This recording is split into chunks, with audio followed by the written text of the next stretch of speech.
Hello. Have you guys ever heard the expression, the best tool you have is the one at your disposal? Well, this is definitely one of those situations. This is a very basic, very standard wire stripper from Milwaukee. This is a very, very basic wire stripper. It's very inexpensive. It usually retails at about $20. You can probably get it for 10 to 15 if there's like an epic sale on Amazon or Home Depot or wherever you can find a Milwaukee wire stripper. This is very, very basic, very, very entry level. Now, why would you want something like this around? Well, it is packed with quite a few features. You can go ahead and cut bolts, size number 6 and size number 8. We of course have some cutting shears right here, and of course we have all kinds of solid and stranded wire cutters on the business end of this specific wire stripper. And then of course we have very, very tiny pliers. Are you going to be pulling wire with this thing? No. Are you going to really, can you make decent hooks with the tip of this wire stripper? No. The answer is no. Um, but you can get some things done. You can get things done, but you might get them done miserably. Is this thing the most comfortable in the world? No, it probably won't make that much of a difference if you're wearing gloves. But no, I'm not really impressed by the handle. However, because this thing is so inexpensive and because it does actually work well, given the features that it has all around it, given the features that are afforded to you right out of the box, it does everything really well. So let's just go ahead and demonstrate that really quick. And then I'm going to show you myself struggling to make a shepherd's hook. So this is a size 14 wire, solid. You know what? Let's get a little bit more right there. Do my my little. Okay, well, it definitely cut it. That was awkward. Let's try that again. Sorry.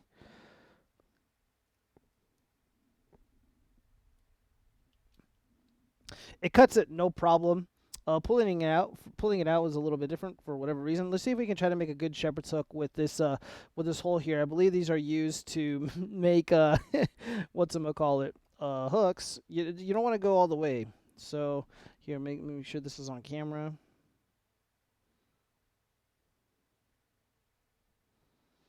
That's actually not bad. That's actually not bad. This is actually quite passable. Actually, let's just go ahead and install the shepherd's hook. Whoops.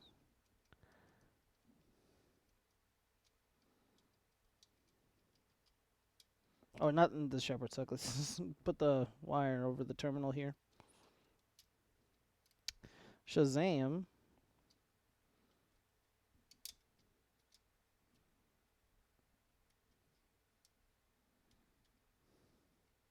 Wow, really?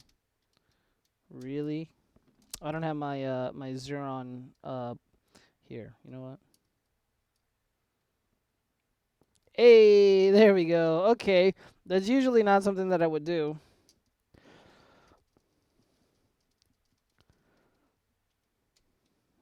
All right, wonderful. Let's use the cutting shears. It works so damn well. There we go. That's more like it. That's how it's supposed to come off. Let's try that one more time, guys. Just want to demo this for you. There we go. Okay, so it's probably just something with the wire was giving me a hard time. But yeah, I mean, look, the shears are really good. You can make a shepherd's hook with this. It requires a little bit more patience, a little bit more skill, a little bit more finesse. The pliers leave a little bit to be desired. The cutting action on the business end of these pliers is they're excellent. It cuts really, really well. But because it's a relatively lightweight tool, if you got to push away, because this is what I like to do. Some people like to they like to cut the insulation, and then they use the pliers to pull them out. I don't really like to do that. I like to use the actual pliers themselves. So I'll go ahead and cut the insulation, and then I like to pull out the insulation like that. Just separate them. I think that's more ideal. Of course, this is it's got spring-loaded action going on right here. Again, I don't really have a specific preference. Whether this is spring-loaded or not. This is this works relatively well for the price. And of course, you have a little locking mechanism, so you can store this comfortably and save a little bit of space in your bag, in your pouch, or whatever the case may be. And having used this very few times, not that often, this little what's it called? The little locking mechanism. It doesn't get in the way. It doesn't get in the way, especially, do this quite often. Doesn't really, accidentally close up on you, and then, the tool is useless. Granted, you're not going to be using a wire stripper that way. I'm just, letting you know that this isn't, flimsy. It's not flimsy at all. It stays in place. And yeah, so again, I really do like this tool. I have some pretty expensive wire strippers, and they have way more features. They're way more comfortable to use. The blades are a lot better. However, the blades on this are pretty damn good. They're pretty damn good, especially for what you pay for. Let's go over to the mini display because there's some information about these specific wire strippers. And let me see. Oops. There we go. All right, our wire strippers, cutters feature a swing lock design, allowing you to perform fast one-handed operations and won't open when stored in your pouch or backpack. The pliers feature a curved blade design that allows you to perform clean cuts through larger solid and stranded wire sizes, giving you the ability to cut number 6 and 8 bolts. The stripping and cutting pliers, ergonomic handle, and lightweight design provide you with the maximum versatility and smooth wire stripping. The pliers feature rust protection to protect your tool while working on the toughest job sites.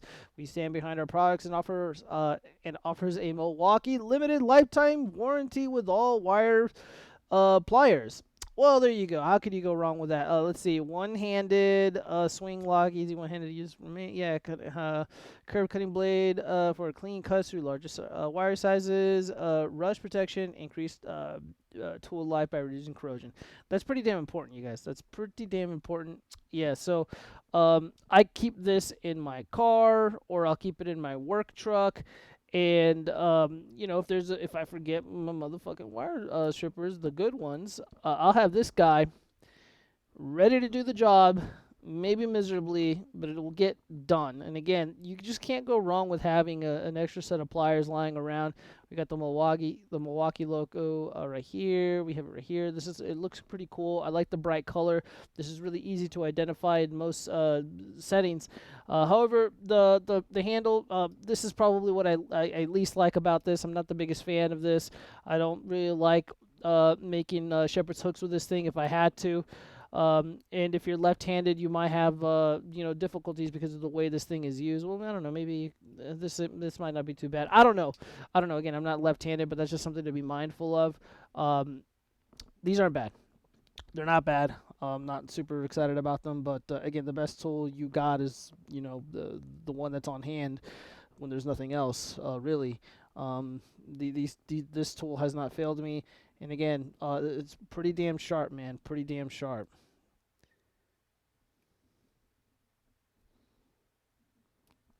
There we go. Not too bad. Let's see if we can make a shepherd's hook with the pliers. Want to get the top. Oh, that's pretty bad.